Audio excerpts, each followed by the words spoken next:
You were lied to. From childhood they fed you fairy tales. They told you women are gentle, nurturing, selfless, that love is pure, that devotion is sacred.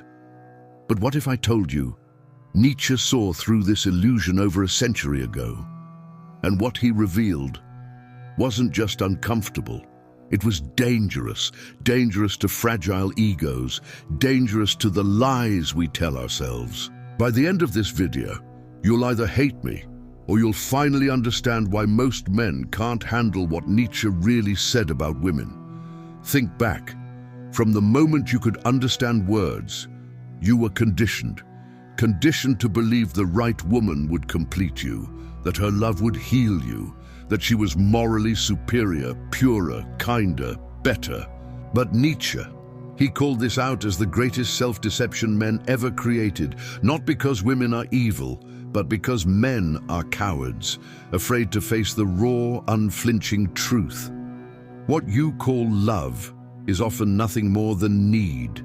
Need disguised as virtue. Let's cut deeper. Do you really love her, or do you love what she represents? Validation, purpose, an escape from the abyss inside yourself. And she knows it, consciously or not.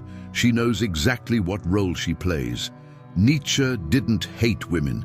He hated the lies about them, the lies that painted them as saints or demons, but never simply human. Ask yourself this: why do men crumble when a woman leaves? Why does rejection feel like a verdict on your very worth? Because you handed her the gavel. You made her your judge, your savior, your mirror.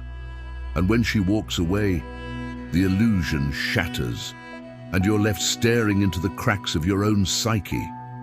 Nietzsche warned us, when you gaze long into the abyss also gazes into you. But men today, they'd rather gaze at their reflection in a woman's eyes than confront the abyss within. Here's the brutal truth you've avoided. Women aren't your redemption. They aren't your therapists. They aren't your cosmic reward for being nice. They are players in a game older than civilization itself, a game of survival, of leverage, of power. Men built empires of stone and steel. But women? They mastered the empire of emotions. Denied swords, they sharpened silence. Denied authority, they perfected persuasion. This isn't manipulation by nature, it's evolution, a strategy forged in necessity, and most men still too blind to see it. The power of strategic surrender. Let's shatter another illusion, that wide-eyed gaze, that gentle touch, that aura of innocence. You call it purity. Nietzsche called it power. Because while men flex muscle and wealth, women master the art of strategic surrender. They don't conquer outright, they invite conquest. And in doing so, dictate the terms. Think about it. Who controls intimacy? Who sets the pace of commitment? Who holds the power to devastate you with one cold glance? You call her emotional. Nietzsche would call her a tactician of the heart. And here's where men implode. They mistake empathy for submission, tenderness for weakness. Big mistake. Empathy is a radar. It tells her exactly what you crave, what you fear, which strings to pull. While you're busy protecting her, she's reading you like a blueprint. Nietzsche warned, in revenge and in love, woman is more barbaric than man. Not out of cruelty, but because her very survival demanded it. Here's the hardest pill to swallow. You were never in control. Not when you paid for dinners, not when you played provider, not even when she whispered, "I need you," because need is not surrender.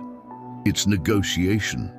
And you've been negotiating with your own delusions. Her tears don't mean she's broken. They mean she's communicating. Her submission doesn't mean you've conquered. It means she's choosing. She isn't your salvation. She is your test. And most men fail. So where does this leave you? At a crossroads. You can keep clinging to the fairy tale, keep pretending women are angels or demons, or you can do what Nietzsche demanded, see clearly, not to resent women, but to respect the game, because the game won't change, but you still can.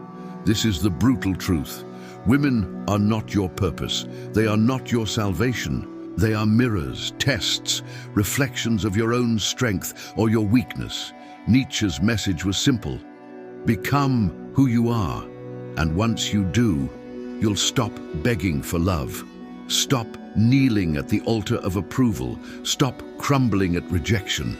Because a man who no longer needs illusions is the only man truly free.